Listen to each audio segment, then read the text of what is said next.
மாமா, விஜய் மாமா என பாசம் பொங்க அழைக்கும் குழந்தையை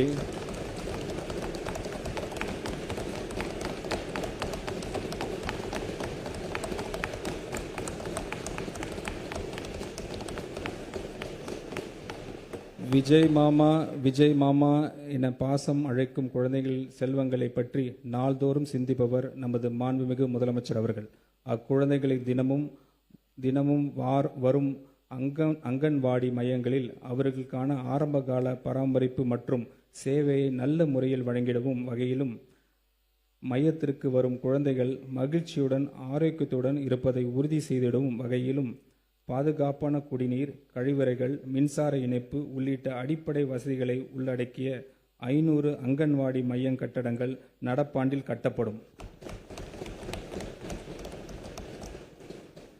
டிரான்ஸ்ஜெண்டர்களுக்கு திருநர்கள் சமூக மற்றும் பொருளாதார அதிகாரமளிப்பு உறுதி செய்யும் வகையில் தமிழ்நாட்டு திறன் மேம்பாட்டுக் கழகத்தின் TNSDC மூலம் பல்வேறு தொழில்களின் திறன் பயிற்சி வழங்கப்படும். மேலும் அவர்கள் தொழில் தொடங்குவதற்கும் நிலையான வாழ்வாதாரத்தை உறுதிப்படுத்துவதற்கும் மானியத்துடன் இணைந்து வங்கிக் கடன் வசதியும் வழங்கப்படும். நபர் ஒருவருக்கு அதிகபட்சமாக 50,000 ரூபாய் வரை சுயதொழில் மானியத்துடன் வங்கிக் கடன் பெற ஊக்குவிக்கப்படுவார்கள். சமூக மற்றும் குடும்ப சவால்களை எதிர்கொள்ளும் டிரான்ஸ்ஜெண்டர்களுக்கு பாதுகாப்பான தங்குமிடம், உணவு, ஆலோசனை மற்றும் மறுவாழ்வு ஆதரவு வழங்குவதற்காக 5 மாவட்டங்களில் அரண் தங்குமிடம் வசதிகள் நிறுவப்படும்.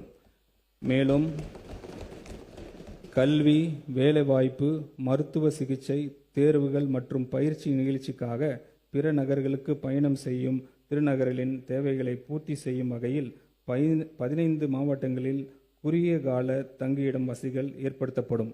இந்த திருத்த வரவு செலவு திட்ட மதிப்பீடுகளில் சமூக நலன் மற்றும் மகளிர் உரிமை துறைக்கு 9,818 கோடி ரூபாய் ஒதுக்கீடு செய்யப்படுகிறது.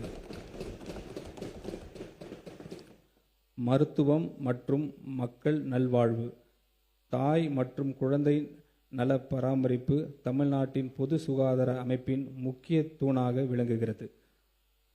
அண்மையில் எடுத்த நேஷனல் சாம்பிள் ரெஜிஸ்ட்ரேஷன் சிஸ்டம் சர்வேயின்படி தமிழ்நாட்டின் குழந்தை இறப்பு விகிதம் 1000 பிறப்புகளுக்கு 11ஆக உள்ளது.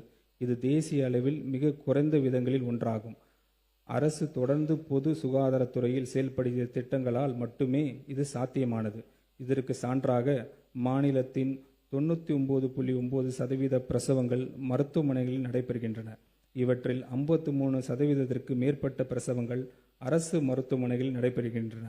அரசு மருத்துவமனைகளில் நடைபெறும் பிரசவங்களின் எண்ணிக்கையை அதிகரித்து இதன் மூலம் மருத்துவ தேவைகளுக்கான பொதுமக்கள் சொந்தமாக செலவிடும் தொகையை குறைக்கும் நோக்கில் அரசு தாய் மாமன் தங்க மோதிரம் திட்டத்தை செயல்படுத்த உள்ளது.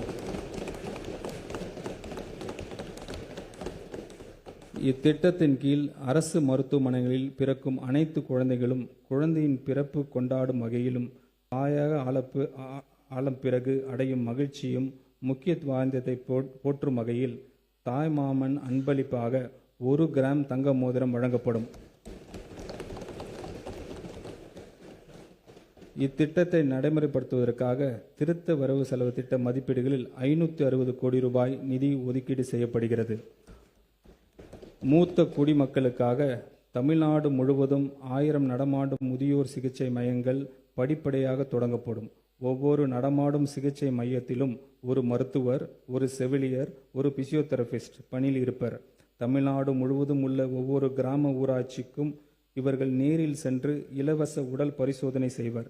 நாள்பட்ட நோய்களுக்கான மருந்துகளும் வழங்கப்படும். இத்திட்டத்திற்காக 33 கோடி ரூபாய் நிதி ஒதுக்கீடு செய்யப்படுகிறது. மாநிலம் முழுவதும் தாய் கேர் என்ற பெயரில் கருவுற்ற பெண்களுக்கான சேவை மற்றும் உதவி மையங்கள் அமைக்கப்படும். இந்த மையங்களில் பிரெக்னன்ட் உமன் அவருடைய மகப்பேறு நாள் நெருங்கும் வேளையில் தங்கியிருந்து பலன் பெறலாம். இந்த மையங்களில் பிரெக்னன்ட் உமன்ஸ் கட்டணமில்லாமல் உணவு மற்றும் மருத்துவ உதவிகள், தொடர் மருத்துவ கண்காணிப்பு உள்ளிட்ட சேவைகள் வழங்கப்படும். இத்திட்டத்திற்காக 23 கோடி ரூபாய் நிதி ஒதுக்கீடு செய்யப்படுகிறது. தொலைதூர மற்றும் கிராமப்புறங்களில் வாழும் மக்களுக்கு சிறப்பு மருத்துவ பராமரிப்பு கிடைப்பதை உறுதி செய்யும் நோக்கில் அரசு ஹப் அண்ட் ஸ்போக் மருத்துவமனைகள் வகையிலான டெலிமெடிசன் சிஸ்டம் உருவாக்கப்படும். ஸ்பெஷலிஸ்ட் டாக்டர்ஸை கொண்ட 5 மையங்கள் உருவாக்கப்பட்டு அவற்றுடன் ஆரம்ப சுகாதார நிலையங்கள் மற்றும் அரசு மருத்துவமனை அளவிலான 200 கிளைகள் வெப்சைட் மூலம் தொடர்படுத்தப்படும். அடுத்த 5 ஆண்டுகளில் இம்மையங்கள் மற்றும் கிளைகளின் எண்ணிக்கை படிப்படியாக அதிகரிக்கப்பட்டு 1000 மையங்கள் ஏற்படுத்தப்படும். டெலிமெடிசன் நெட்வொர்க்ஸை உருவாக்க திருத்த வரவு செலவு திட்ட மதிப்பீடுகளில் 18.5 கோடி ரூபாய் ஒதுக்கீடு செய்யப்படுகிறது. புற்றுநோய் பராமரிப்பு தொடர்பாக இந்த அரசு ஹப் அண்ட் ஸ்போக் மருத்துவமனை வகையிலான அமைப்புகள் உருவாக்கும். புற்றுநோய் பராமரிப்பு மருத்துவமனை மாநில முக்கியத்துவம் வாய்ந்த நிறுவனமாகவும் உயர் சிகிச்சை மருத்துவமனையாகவும் மாற்றப்படும். நோயாளிகளின் முதல் தொடர்பு மையமாக 5 மண்டல புற்றுநோய் பராமரிப்பு மருத்துவமனைகள் நிறுவப்படும். இந்நிறுவனங்களில் புற்றுநோய் பராமரிப்பு தொடர்பான ஆராய்ச்சி மற்றும் மேம்பாட்டு பணிகளையும் மேற்கொள்ளவும். இதற்கான டிபிஆர் தயாரிப்பதற்காக திருத்த வரவு செலவு திட்ட மதிப்பீடுகள் 10 கோடி ரூபாய் ஒதுக்கீடு செய்யப்படுகிறது. தொற்று நோய்கள் மற்றும் புற்றுநோய்களின் தொடர் சிகிச்சைக்காக அவசியமான மருந்துகள் தடை இல்லாமல் கிடைப்பதை உறுதி செய்வது மிகவும் அவசியமாகும். பரிசோதனைகள் மற்றும் ஆரம்பகால நோய் கண்டறிதல் அதிகரித்து உள்ளதால் உயர் இரத்தம் அழுத்தம், டயபெட்டிக்ஸ் மற்றும் புற்றுநோய்க்கு தொடர் சிகிச்சை பெறும் நோயாளிகளின் எண்ணிக்கையும் தொடர்ந்து அதிகரித்து வருகிறது.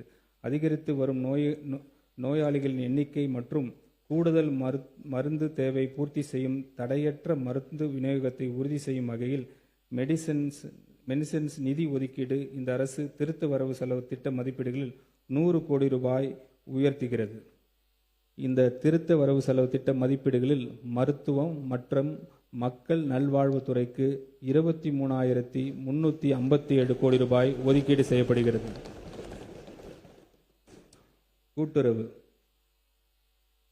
உழுந்து உண்டு வாழ்வாரே வாழ்வர் என்ற வள்ளுவரின் வாக்குக்கு இணங்க விவசாயிகளின் வாழ்வாதாரத்தை பாதுகாத்திடவும் அவர்களின் மீதான கடன் சுமையை குறைத்திடும் வகையில் விவசாயிகள் கூட்டுறவு சங்கங்களின் மூலம் வங்கி கடனை தள்ளுபடி செய்யும் திட்டத்தினை நமது அரசு அறிவித்தது.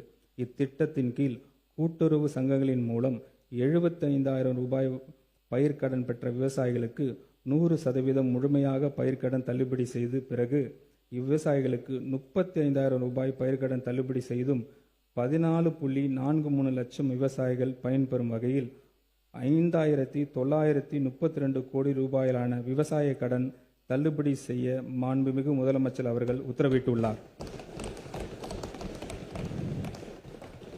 இந்த பயிர்க்கடன் தள்ளுபடி தகுதியுள்ள அனைத்து விவசாயிகளின் கணக்குகளில் வரவு வைக்கப்பட்டு வருகிறது.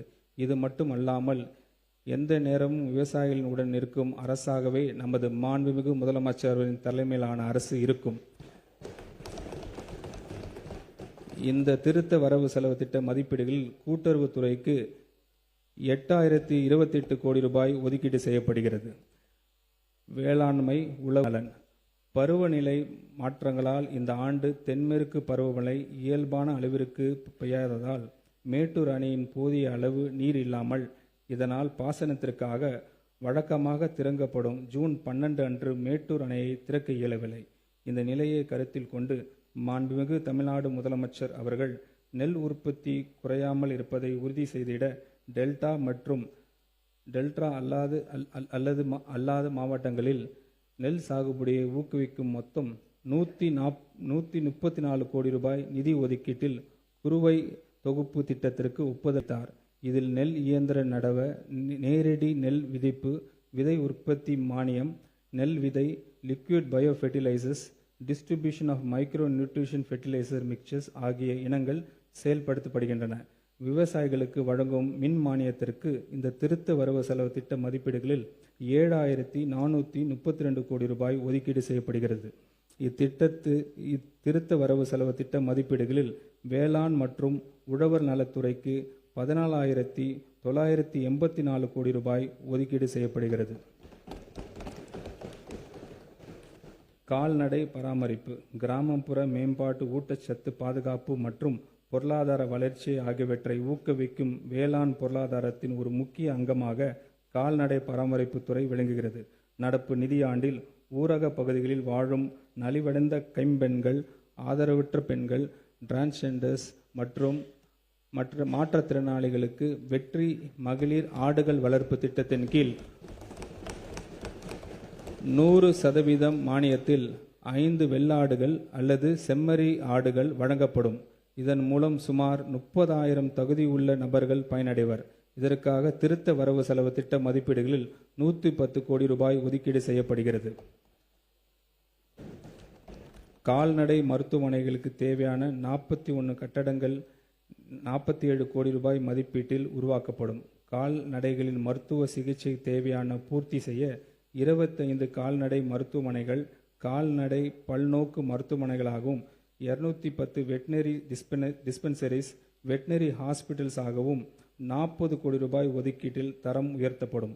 மேலும் 143 புதிய நடமாடும் கால்நடை மருத்துவ பிரிவுகள் 35 கோடி ரூபாய் மதிப்பீட்டில் உருவாக்கப்படும். எதிர்பாராத இறப்பு, நோய்கள் அல்லது நேச்சுரல் டிசாஸ்டர்களால் கால்நடைகள் இழப்பதை விவசாயிகளுக்கு பெரும் நிதி சுமையை ஏற்படுத்துகிறது என்பதை இந்த அரசு நன்கு உணர்ந்துள்ளது. விவசாயிகளுக்கு நிதி பாதுகாப்பு வழங்க நோக்கில் இந்த அரசு கால்நடைகள் காப்போம் என்ற புதிய கால்நடை காப்பீட்டு திட்டத்தை அறிமுகப்படுத்த உள்ளது. கால்நடைகள் காப்போம் திட்டத்தினை செயல்படுத்துவதற்காக 31 கோடி ரூபாய் நிதி ஒதுக்கீடு செய்யப்படுகிறது. கால்நடைகளை பராமரிப்பதற்கான செலவில் தரமான ஃபாடஸ் தீவனத்தின் விலை மிக முக்கியமான பங்கினை வகிக்கிறது. விவசாயிகளுக்கு குறைந்த விலையில் தரமான தீவனம் கிடைப்பதை உறுதி செய்யும் நோக்கத்தில் நமது அரசு ஃபாடஸ் சீட் பேங்க் மற்றும் குடவுன்ஸை 6.7 கோடி ரூபாய் மதிப்பீட்டில் இந்த மாநிலத்தில் அமைக்கும். மேலும் கிரீன் ஃபாடஸ் சாகுபடியினை ஊக்குவிக்கவும் நறுக்கிய தீவன பயன்பாட்டினை மேம்படுத்தவும் சமூக பங்களிப்பின் வாயிலாக மேய்ச்சல் நிலங்களை மீட்டெடுப்பதற்கு 13 கோடி ரூபாய் நிதி ஒதுக்கீடு செய்யப்படுகிறது. நடையாய் நடக்கும் வாய் உள்ள மனிதர்களை மறந்துவிடும் ஆட்சியை போல் இல்லாமல் வாயிலா ஜீவன்களை கால்நடைகள் மீதும் அன்பும் கவனம் செலுத்தும் அரசுதான் இந்த மனசாட்சி உள்ள மக்களாட்சி அரசு. மீன்வளம் மற்றும் மீனவர் நலன். மீனவர்களுக்காக குரல் கொடுப்பதிலும் மீனவர்கள் மீது பாசம் காட்டுவதிலும் புரட்சி தலைவருக்கு பிறகு உண்மையான மீனவ நண்பனாக இருக்கும் ஒரே தலைவர் நமது மாண்புமிகு முதலமைச்சர் அவர்கள். அந்த உணர்வின் அடிப்படையில் மீனவர்களின் வாழ்வாதாரத்தை பாதுகாக்கும் நோக்கத்தில் பல்வேறு சமூக நல திட்டங்களை தமிழ்நாடு அரசு தொடர்ந்து செயல்படுத்தி வருகிறது. மீனவர்களுக்காக மீன்பிடிப்பு குறைவு மற்றும் தடைகால நிவாரணம், மானிய விலையில் டீசல் மற்றும் மண்ணெண்ணெய், மீனவர்களுக்கு தேவையான நிலையான உட்கட்டமைப்பினை உருவாக்கும் விதமாக மீன்பிடி துறைமுகங்கள், லேண்டிங் சென்டர்ஸ், மீன் பண்ணைகள், மீன்பிடி கிராமங்களில் கடல் அரிப்பை தடுக்கும் பொருட்டு கிராயன்ஸ், அலை தடுப்பு சுவர்கள் என அனைத்து வகையிலும் இந்த தொழில் மேம்பட அரசு நடவடிக்கை எடுத்து வருகிறது. பாரம்பரிய மீன்பிடி தொழிலில் ஈடுபட்டுள்ள மீனவர்களுக்கு மாநில அரசு ஒரு குடும்பத்திற்கு 6,000 ரூபாய் என்ற அளவில் பணி இல்லாத காலம் மீன்பிடி உதவித்தொகையாக வழங்கி வருகிறது. இந்த அரசு தற்போது பணி இல்லாத கால மீன்பிடி உதவித்தொகையை 6,000 ரூபாயிலிருந்து 7,000 ரூபாயை உயர்த்தி வழங்க முடிவு செய்துள்ளது. இதன் மூலம் 1.93 லட்சம் பாரம்பரிய மீனவர் குடும்பங்கள் பயனடையும். இத்திட்டத்தினை நிறைவேற்றுவதற்காக 135 கோடி ரூபாய் நிதி ஒதுக்கீடு செய்யப்படுகிறது. நமது பாரம்பரிய மீனவர்கள் ஆழ்கடல் மீன்பிடி தொழிலில் ஈடுபடுவதை ஊக்குவிக்கும் வகையில் நவீன பதப்படுத்தும் வசதிகள் கொண்ட ஆழ்கடல் மீன்பிடி படகுகள் வாங்கும் மீனவர்களுக்கு வட்டி மானியம் வடிவில் நிதி உதவி வழங்கப்படும். இதற்கான நடப்பாண்டில் 12 கோடி ரூபாய் நிதி ஒதுக்கீடு செய்யப்படுகிறது.